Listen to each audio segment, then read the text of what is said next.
ላይ ምን ይሆን አልባዘንኩ መሳይ ድንቅስራ። ሰላም ሰላም፣ ጤና ይስጥልኝ። እንዴት ናችሁ? ደህና ናችሁ ወይ? ሁሉ ሰላም፣ ሁሉ ሸጋ፣ ሁሉ አማን ነው። እግዚአብሔር ይመስገን። እኔ በጣም ደህና ነኝ።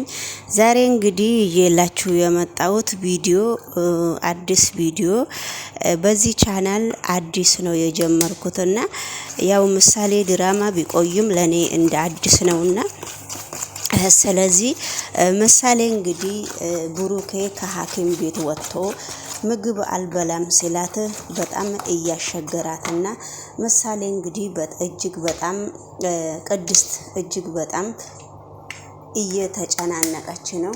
ለምንድን ነው እንደዚህ የምትጨናነቀው የሚባል ሁኔታም ሊኖር ይችላል። ማለት እንግዲህ ከመጀመሪያውንም እነሱን ቀርባ ምን እንዳረገቻቸው ሁላችሁም የነሱ ሚዲያ እንደምትከታተሉት ታውቃላችሁ ማለት ነው።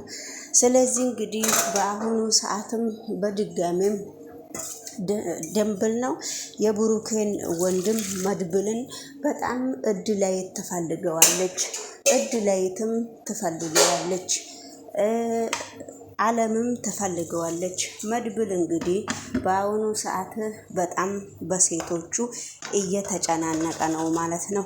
ለምንድን ነው እንደዚህ የሚያረጉት? ምክንያታቸውስ ምንድን ነው?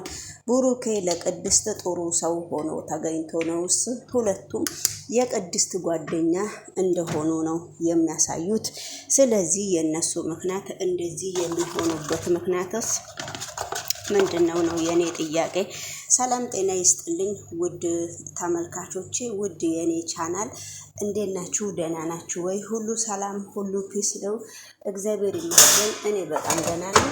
ይሄ ቻናል እንዲደርሳችሁ የደውሏ ምልክት እያጠቆራችሁ ሰብስክራይብ እና ላይክ እያደረጋችሁ ብታበረታቱኝ በጣም ደስ ይለኛል። በእውነት ቻናል በሰው ቪዲዮ ራሱ መስራት በጣም ትንሽ ከባድ ነው፣ ቀላል አይደለም። የእነሱ የሚሉትን ነገር ነው አዳምጣችሁ የምትመልሱት ማለት ነው። በእርግጥ እንግዲህ መጠባበቂያ የራሳችንን እስከምንጀምር ድረስ እንግዲህ ምን እንደምንሰራበት ፈጣሪ ይወቀውና ስለዚህ እስከዛ ድረስ ማበረታቻ የሚባል ነገር አለ አይደለም። እሱን ነው እንግዲህ ጀምረን ያለ ነው። ብሩኬ ደግሞ እንደዚሁ አይኑን ብቻ እንዳፈጠጠና በጣም እየጨነቀውና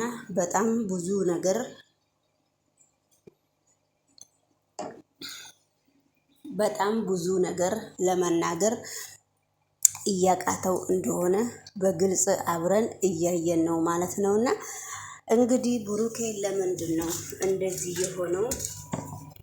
በማን ሰበብ እንደዚህ እንደሆነ አብረን እንከታተላለን። እናንተም እንግዲህ ሰብስክራይብ እና ላይክ እያደረጋችሁ ጠጋ ብትሉ እኔም ከልቤ አዳምጬ ከልቤ ወደ እናንተ አመጣለሁ። ያለበለዚያ እንግዲህ ለብለብ ነው። ስለዚህ እንግዲህ መድብልና ቅድስት እንደዚህ የሚዋደዱበት እና በጣም መድብልና ቅድስት እንደዚህ ተቀራርበው የሚጫወቱበት ምክንያታቸው ምንድን ነው? መድብል ለምንድን ነው ቅድስትን እንደዚህ የሚወዳት? ለብሩኬስ ምን አደረገች? ማለትስ ምንድን ነው ያጠፋችው? ማለት በመጀመሪያ ደረጃ በምሳሌ ላይ በጣም ምሳሌን ቅድስት የቤት ሰራተኛ ሆነ ምሳሌን ስታጨናነቅ ስታያት አይታ ነው። በምሳሌ ሰበብ ነው እንግዲህ መድብል እንደዚህ የወደዳትስ ወይ ሌላው ነገር ምንድን ነው? ብለን ብናስብ ይሻላል። ስለዚህ እንግዲህ ማነች ዳጣም ቅድስትን በጣም ትወዳታለች። በጣም ነው የምትጫወተው ከሷ ጋራ፣ በጣም ነው የምትቃለደው። የነሱ ምክንያትስ ምንድነው ነው? ስለዚህ እድላይትና ቅድስትም እየተቀራረቡ በመካከሉ ለምንድን ነው የሚጣሉት? ቅድስት እኔ እኮ ሰውን አልነካም፣ ሰው ከቀረብኩ እኮ ከልቤ ነው። አመሌ ደግሞ እንደዚህ የተቀያየረው ብሩኬ ከሆስፒታል ሲወጣም አልዳነልኝም በማለት ሰበብ በጣም ብዙ ደረጃ ስለደረስኩኝ፣ ስለዚህ በጣም ውጣ ውረድ በሰርጋችን ቀን ብሩኬ እንደዚህ በመሆኑ ስለዚህ በጣም አዝኜ ነው ምንም ነገር ማድረግ ስለማልችል በዛ ሰበብ እኮ ነው ሰው የሚባለው የጠላሁት እንጂ አንቺን እኮ ጠልቼ አይደለም ብላ ምሳሌ ግን እያዘነች ተናገረች ማለት ነው። እና ስለዚህ እንግዲህ ውድ ተመልካች ምሳሌ የሰርጓ ቀን እነሱ ተደስተው ሲኖሩ እነሱ ተደስተው ሲጨፍሩ እንግዲህ ማለት ሽማግሌ መስላ የኔ ቢጤ መስላ ምን እንዳረገች እንግዲህ ሁላችሁም ታውቃላችሁ። እነሱ በሚበሉና በሚጠጡበት ነገር ነው እንግዲህ እች ሴት መድኃኒት አርግታ እነሱ ግብዣ ሲገባበዙና እነሱ ሲጠጡ በዛን ጊዜ ጠጥተው እንግዲህ ቅድስት በጣም በቂ መልስ ሰጥታለች። የሰርጋችን ቀን ነው መድኃኒት ብሩኬ ላይ ተደርጎ ብሩኬ እንደዚህ ሆኖ የቀረው በእኔ ዓለም ቀን በሰርጌ ቀን በምደሰተበት ቀን ነው እንደዚህ ብሩኬ ሆኖ የቀረው እና እኔ ሰው የሚባል የማልጣላበት ምክንያት ምንድን ነው ብላ ነው እንግዲህ መልስ ለእድላይት የመለሰችው። እድላይት ደግሞ እኔ ይሄንን ያንቺን ችግር በፍጹም ላቀ አልቻልኩም። ወይ በእንደዚህ አይነት መንገድማ ከሆነ እኔ በጣም ነው የምወድሽ፣ በጣም ነው የማከብርሽ። ያንቺ ችግር እኮ እኔ በደንብ አልተረዳውሽም ነበረ። አሁን ደግሞ በደንብ ነው የምረዳሽ እህቴ ብላታለች እኮ እኔም እኮ የቤት ሰራተኛ ሆኜ ስላሳለፍኩ የምጠላበት ሰውን ምክንያት የለኝም ስላችሁ እኔ ማንም ሰው ስለ ብሩኬ የተረዳኝ ሰው እስከሌለ ድረስ ማንም ሰው ከልቡ ከቀረበኝ እቀርባለሁ፣ ከልቡ ካልቀረበኝ ደግሞ ሰውን እሸሻለሁ ብላ ቅድስት እንግዲህ ለእድሌ ስትነግር ነበረ ማለት ነው። እድሌት ነው እድሌ። ስለዚህ እንግዲህ ውድ ተመልካች ብሩኬ የሰርጉ ቀን ወይዘሮ ሜላት እሱ እንዲኖር ስለማትፈልግ ስለዚህ እንግዲህ ቅድስቴ በዛን ሰበብ ቅድስት በጣም ተጨናንቃ በጣም ችግር ላይ ልትወርቅ ነበረ። የሰርጋቸው ቀን ሲያጨበጭቡና እያረገረጉና ደስታቸውን የሚያከብሩበት ቀን ነበረ። ከዛ በፊት ማለት መታ እኔ የሰርጋችሁ ቀን ከናንተ ጋራ መደሰት ነው የምፈልገው ብላ ስትናገር ብሩኬም ፈቃደኛ አይደለም ነበረ። ብሩኬ ምን ታረጊያለሽ? የሰርጋችን ቀን ከዚህ ምን ተሳሪያለሽ ብላት ነበረ። ስለዚህ ሽምግልና መድብልን ስትልክ መድብል ደግሞ ምን አለበት የእናንተን ደስታ ከናንተ ጋራ ብትካፈል ምን ችግር አለው ሲባል እምቢ አለች። ቅድስትም ብሩኬን እምቢ አለ። እንግዲህ በዛን ጊዜ ነው ቆማ እኔ የሰርጋችሁ ቀን ግዴታ መምጣት አለብኝ እናንተ ባትፈቅዱልኝም እኔ እመጣለሁ በሚባል ሁኔታ በዛን ሰበብ ነው እንግዲህ ውድ ተመልካች በዛን ሰበብ ነው ቅድስት እልህ ይዟት መድኃኒት ይዛ ጠበቃ መስላ በር ላይ የሚጠብቅ ሰው መስላ ወይ የኔ ቢጤ መስላ ቅድስት በዛን ጊዜ ነው እንግዲህ የመጣችው። በዛን ጊዜ ነው እንግዲህ እነሱ የሰርጋቸው ቀን ነው እንግዲህ እነሱ ለባብሰው ጨርሰው የሚጠጣውን ነገር ሁሉ አዘጋጅተው ሙሽራ እልል ብሎ አብረው ሲቀባበሉ አብረው ሲጠጡ ሊበሉ ስሉ ብርጭቆ ላይ መጠጥ ጨመራ። እሷ ሽር ጉድ ሰው ሲል እሷ ደግሞ መድኃኒቱን ጨማምራበት ለፍ ብላ የወጣችው።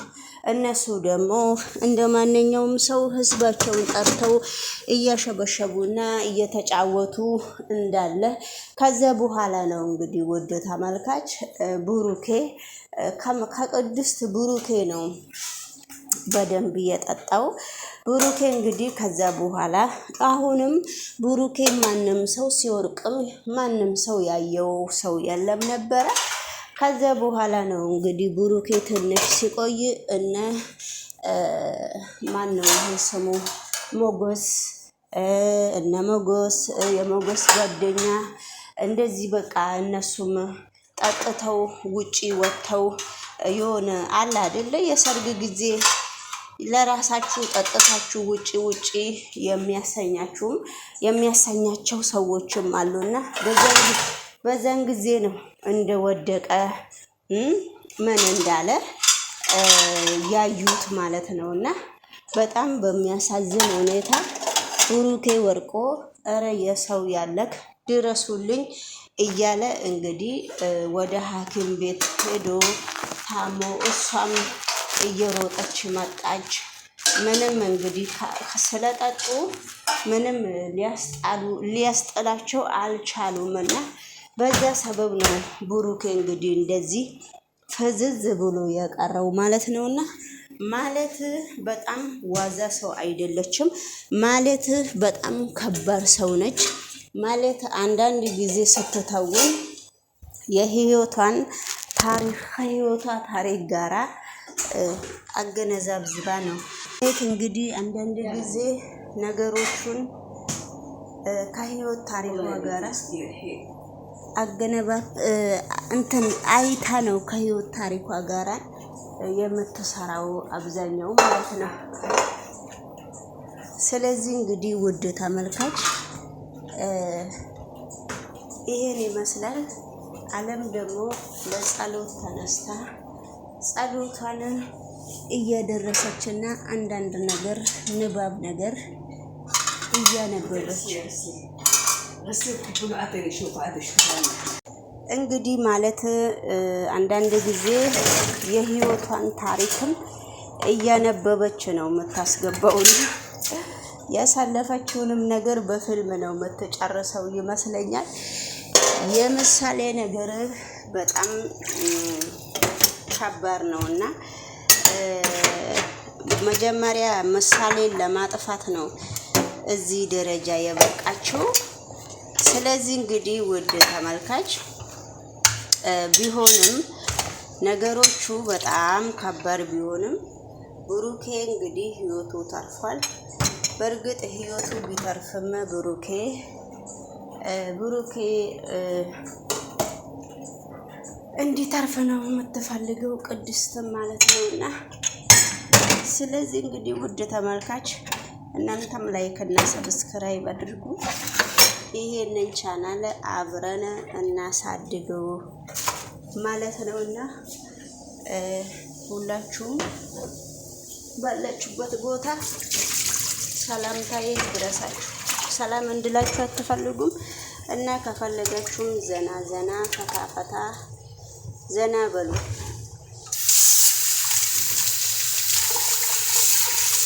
ይሄን ይመስላል እንግዲህ የዛሬ ውሎዬን የዛሬ አዳሬን ከስራ ጋራ እያንቦጣቦጥኩት ነውና እናንተ መስተገባ ላልና ትንሽዬ ነገር ነው። ወይኔ ምንድነው ማደርገው ካሌብ?